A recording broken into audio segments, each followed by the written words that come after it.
அவ்வளவு ஒரு உயரமான இடத்துல பெருமாளுக்கு எப்படி சன்னதி வந்துச்சு அப்படின்னா அதற்கு ஒரு தனி வரலாறு இருக்குங்க.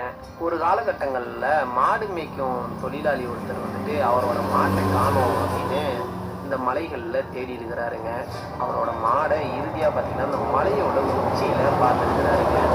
அவர் பார்க்கும்போது அவரோட மாட்டு மடியில் வந்துட்டு ஒரு சின்ன குழந்தை வந்து பால் குடிச்சிட்டு இருக்கிறத பார்த்துருக்கிறாரு.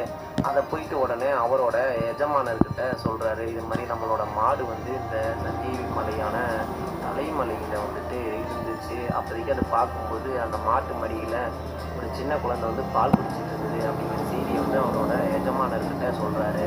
அன்னைக்கு இரவே பார்த்தீங்கன்னா அந்த எஜமானரோட கனவுல நம்ம பெருமாள் வந்துடுறாருங்க. பெருமாள் வந்து இந்த மாதிரி உன்னோட மாடு எங்கே எனக்கு பால் கொடுத்துச்சோ அங்கே எனக்கு நீ ஒரு கோவில் ஒன்று அமைக்கணும் அப்படின்னு சொல்லிட்டு பெருமாள் சொல்லிட்டு மறைச்சிடுறாரு. உடனே அடுத்த நாளே எந்திரிச்சு பார்த்த அந்த எஜமானர் வந்துட்டு நம்மளோட மாட்டு மடியில் வந்து